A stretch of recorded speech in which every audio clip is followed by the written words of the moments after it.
ओम वंदे देव उमापतिं सुरगुरुं वंदे जगत् कारणं वंदे पन्नगभूषणं मृगधरं वंदे पशूनां पति वंदे सूर्य शशांक वन्ननयनं वंदे मुकुंद प्रियं वंदे भक्तजनाश्रयं च वरदं वंदे शिवं शंकरं।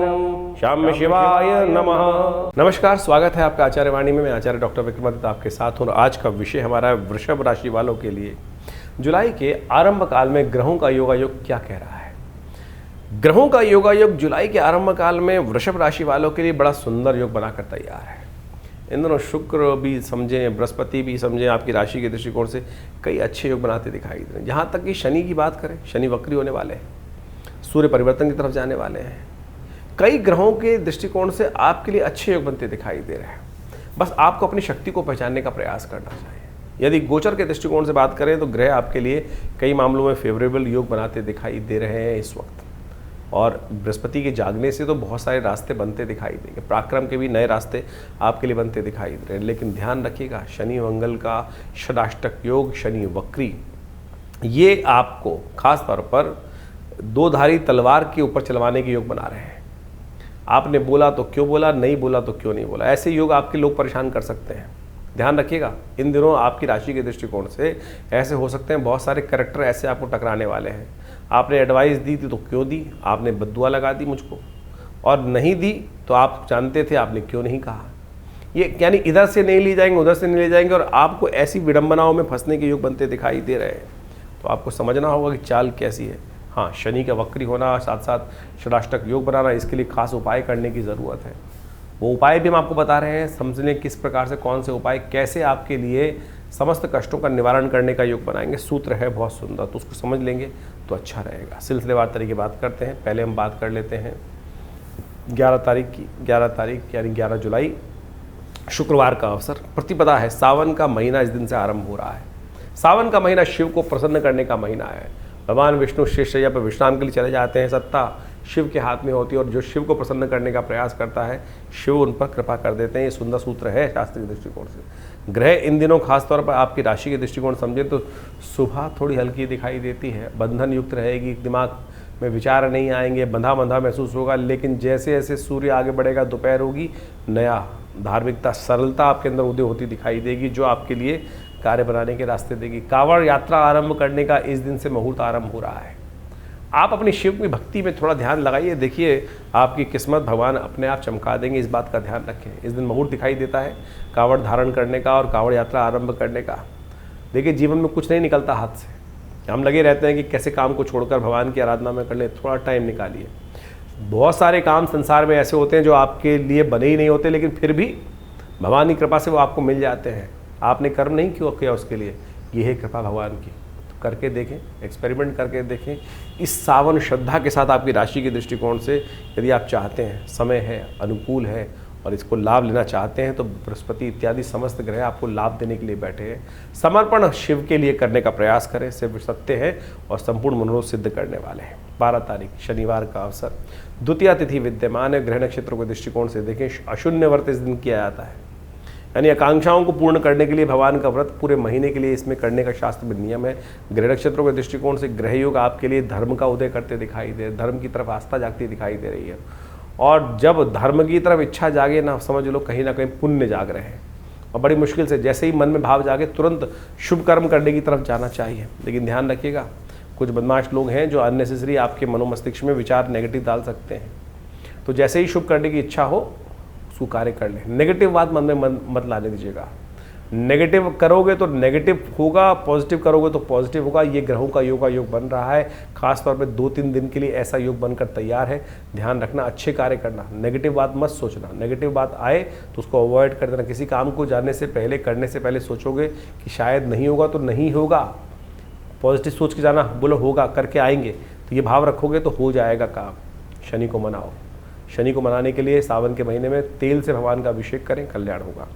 13 तारीख रविवार का अवसर, तृतीया तिथि विद्यमान है, और ग्रह नक्षत्रों के दृष्टिकोण से ग्रहों का योगायोग आपके लिए कुछ पॉजिटिव रास्ता बना रहा है, लाभ का रास्ता दे रहा है। सुबह जो ग्रह नक्षत्रों का योग बन रहा है, धर्म में आस्था जागेगी और वो आपको लाभ देने की योग बनाएगी, ऐसा दिखाई दे रहा है। तो धर्म से विमुख होना किसी प्रकार भी आपकी राशि के दृष्टिकोण से ठीक नहीं है, इस बात का ध्यान रखें। धर्म से दूर मत होइएगा। इस दिन गौरी व्रत है, गौरी गणेश का मूर्ति स्थापित करके भगवान का उनका पूजन करें। रविवार के दिन आश्रम में रुद्र यज्ञ रखा गया है। गौरी गणेश शिव के संपूर्ण परिवार का पूजन, रुद्राभिषेक, ये सब कर्म किए जाएंगे। आप भी उसमें सम्मिलित हो सकते हैं, अपने नाम से करने का प्रयास कीजिए।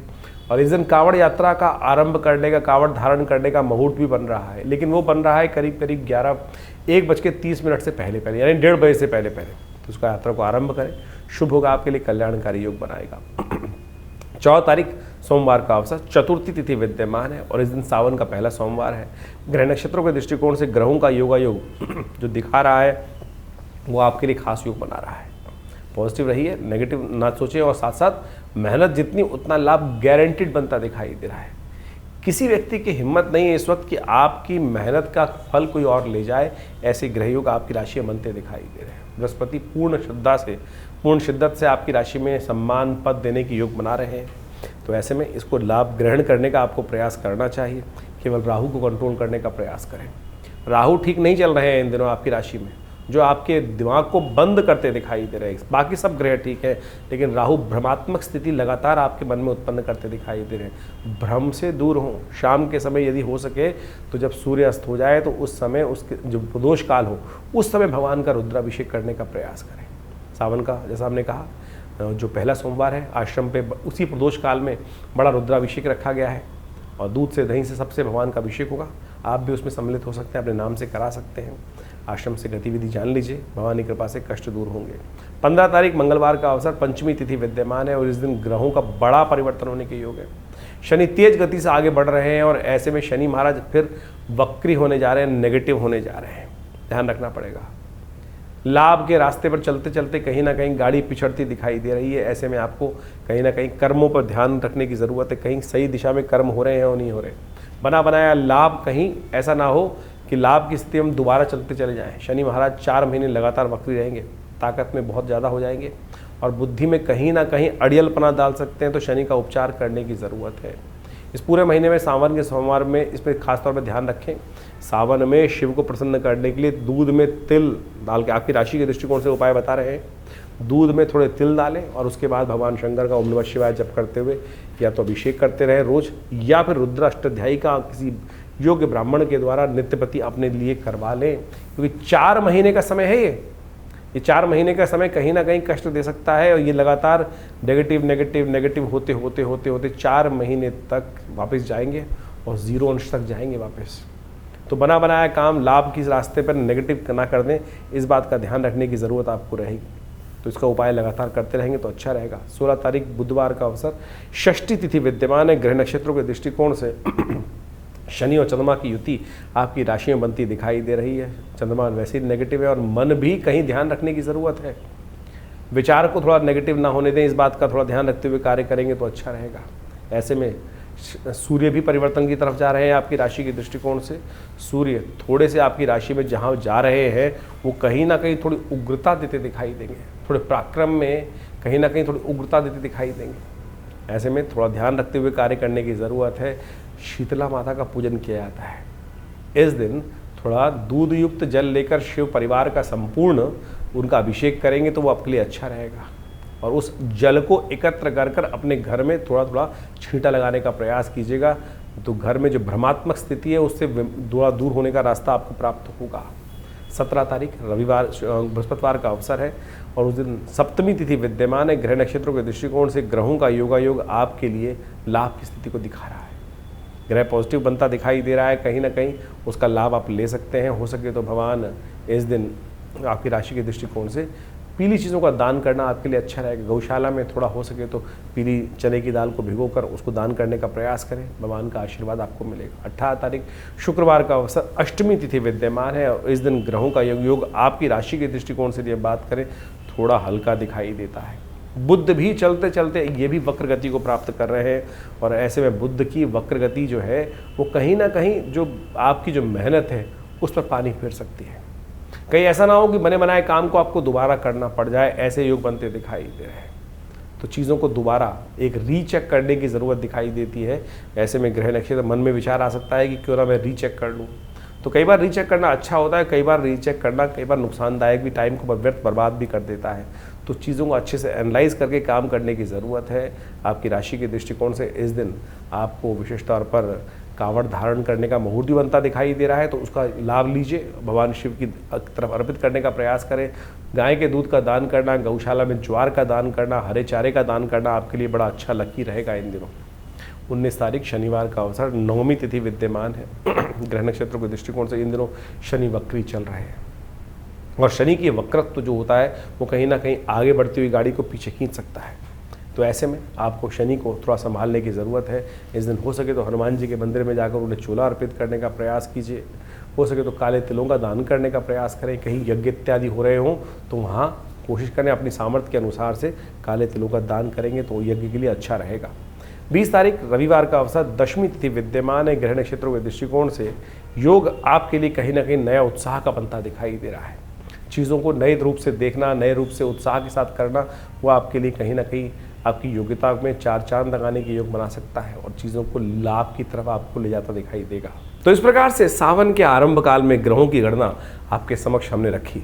ये ग्रहों की गणना के अनुसार से हम सबको अच्छे से समझ लेना चाहिए कि देखिए, इस वक्त बृहस्पति अतिचारी अवस्था में पूर्ण प्रभाव उत्पन्न करने के लिए बहुत तेज गति से चल रहे हैं, और शनि महाराज इस वक्त वक्र स्थिति में, जो विशेषतः जुलाई के सावन के मध्यकाल में, जो सावन का आरंभ काल है उसी में वो वक्र गति प्राप्त कर चुके हैं। और ये योग किसी प्रकार में शुभ नहीं कहा जा सकता। षडाष्टक योग भी शनि का और विशेष तौर पर आप समझिए मंगल का बनाया हुआ है, और इस प्रकार से ये संसार के दृष्टिकोण से जो कुछ दिन पहले लोगों को लग रहा था कि शांति का वातावरण द्वारा बन सकता है, ये कहीं ना कहीं अंदर खाने में कहीं ना कहीं उपद्रव के योग बनाता दिखाई दे रहा है।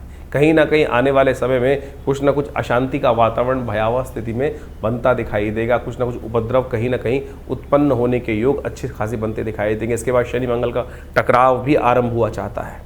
आमने सामने बिल्कुल एक परस्पर समसप्तक योग भी मंगल का शनि के साथ बनकर तैयार हो जाएगा। तो ये कहीं ना कहीं प्राकृतिक उपद्रव भी उत्पन्न कर सकता है, कहीं ना कहीं प्राकृतिक आपदाओं को कहीं ना कहीं आरंभ कर सकता है। भूमि का कहीं ना कहीं कंपन उत्पन्न हो सकता है, और साथ साथ जो युद्ध की स्थिति जो बनी हुई थी अभी वर्ष के आरंभ काल में, वो पुनः कहीं ना कहीं दोबारा स्थिति को कहीं ना कहीं और आग में घी डालने का कार्य बहुत सारे राजनीतिक दल करते दिखाई देंगे। लेकिन आपकी दृष्टिकोण से, आपके राशि के दृष्टिकोण से हमने पूरा बताया कि क्या कुछ प्रभाव उत्पन्न करने के योग बनेंगे। देखिए, सावन का महीना बड़ा श्रेष्ठ होता है।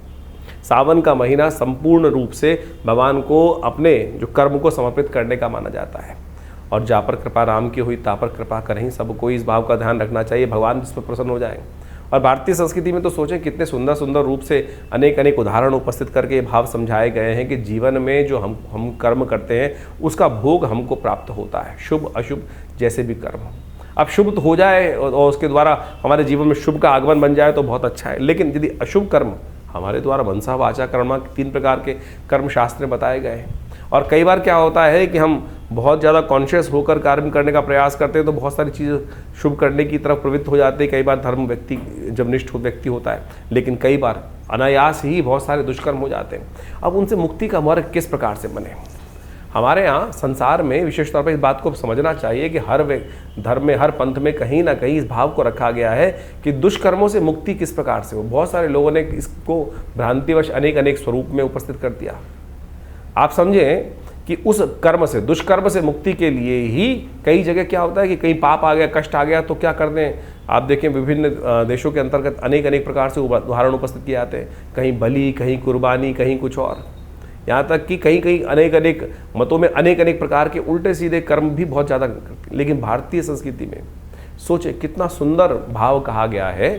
जो हम त्रिदुलम त्रिगुणाकार, हम जो बिल्वपत्र भगवान को अर्पित करते हैं, सावन के महीने में विशेष महिमा उसकी कही गई है।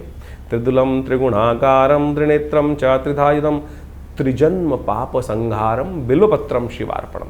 यानी शास्त्र में इतने सुंदर कहा गया है कि एक बिल्वपत्र बड़ी श्रद्धा के साथ यदि भगवान पर आप अर्पित कर दें तो क्या कहा जाता है? त्रिजन्म पाप संहार, 3 जन्मों के पाप जो है वो सब समाप्त हो जाते हैं। ये सोचे कितनी सुंदर समर्पण भाव से एक कर्म यदि आप कर ले तो वो किस प्रकार से निवृत्ति दे देगा अनेक अशुभ कर्मों से।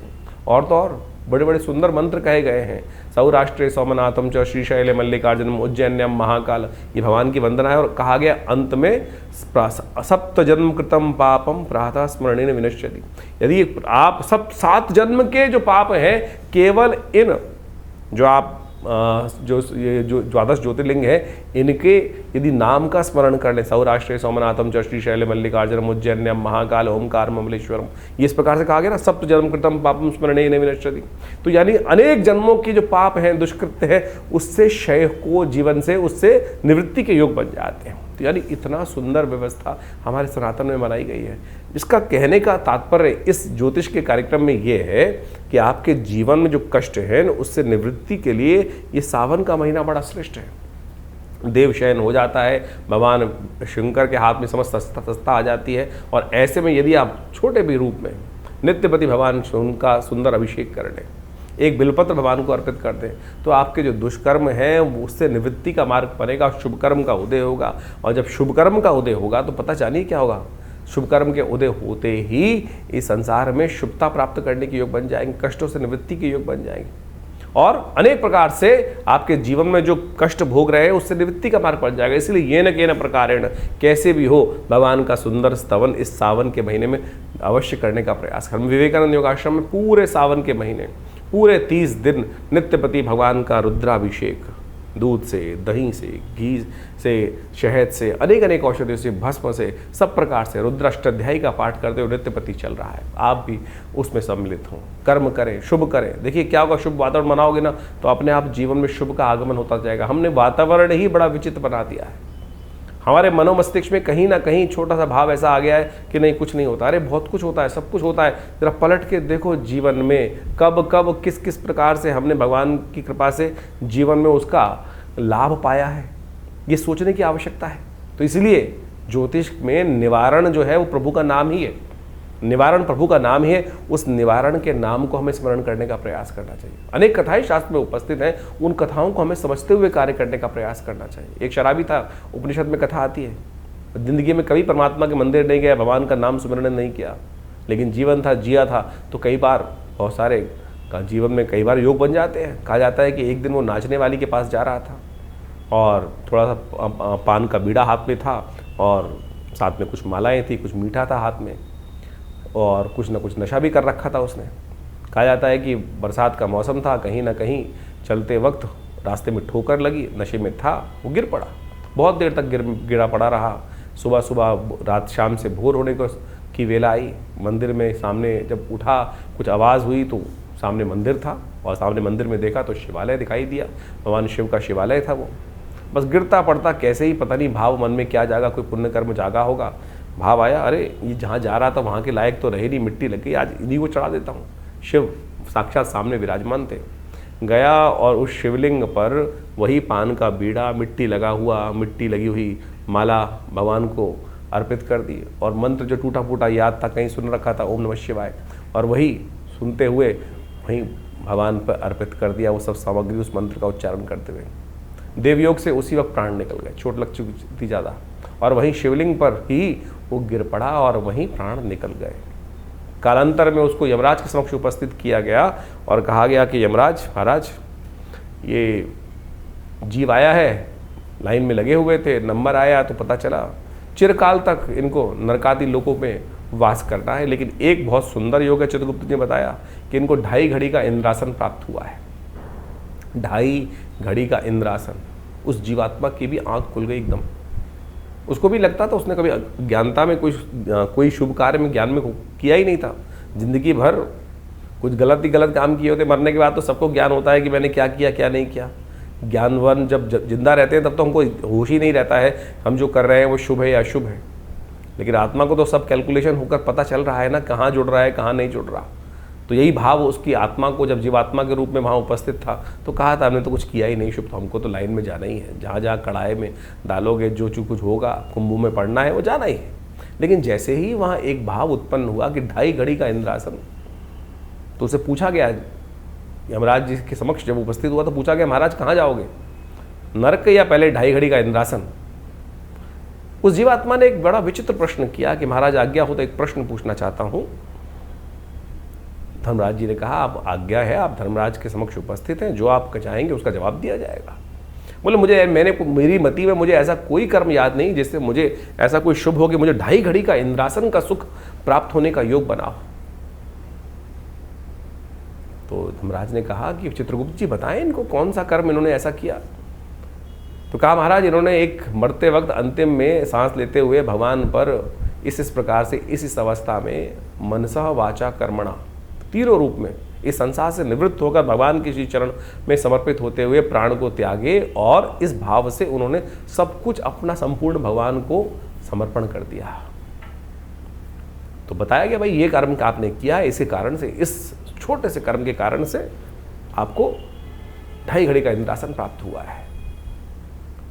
जीवात्मा में सुना और फिर पूछा भाई यमराज ने, हाँ भाई कहाँ जाओगे बताओ। तो उन्होंने कहा, महाराज मुझे इंद्रासन पहले चाहिए और इंद्रासन के बाद फिर 2.5 घड़ी के भोगने के बाद कहा जाता है कि धर्मराज की आज्ञा से उनको उपस्थित किया गया इंद्र के समक्ष कि महाराज इंद्र, राजा देवराज इंद्र के समक्ष कि महाराज इनको धर्मराज की आज्ञा से 2.5 घड़ी का इंद्रासन प्राप्त हुआ है।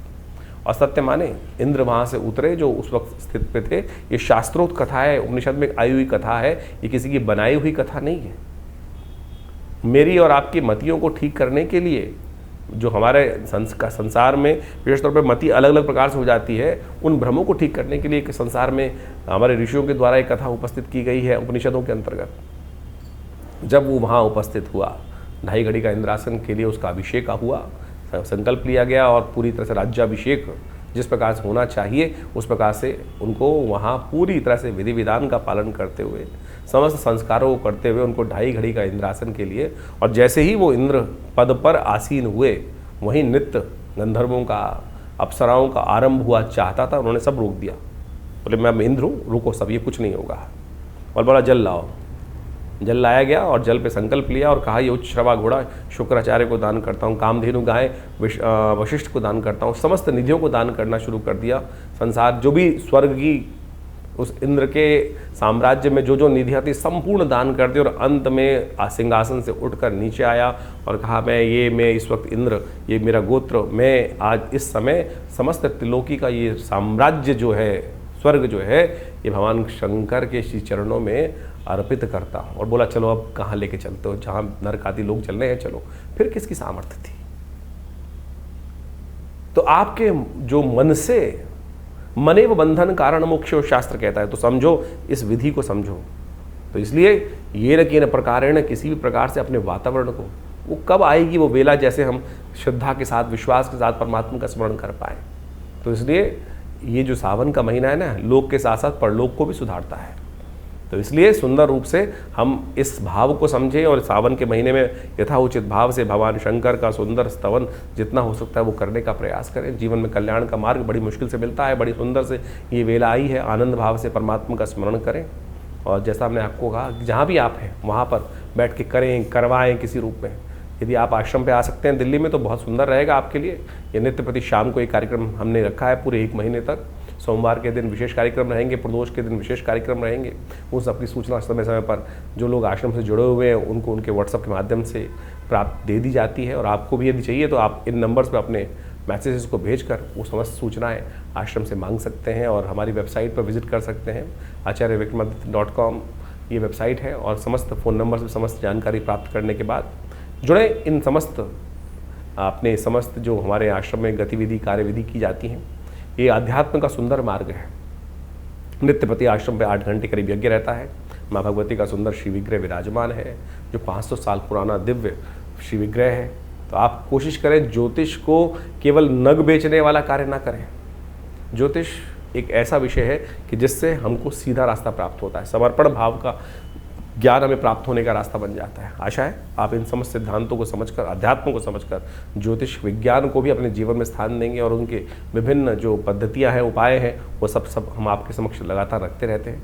आप सबके जीवन में कल्याण का मार्ग बने। भगवान शिव आपकी समस्त आदि व्याधि जो कष्ट इत्यादि हैं उन सबको हरे और जीवन में कल्याण का मार्ग आपके लिए अवश्य बने। धन्यवाद, नमस्कार।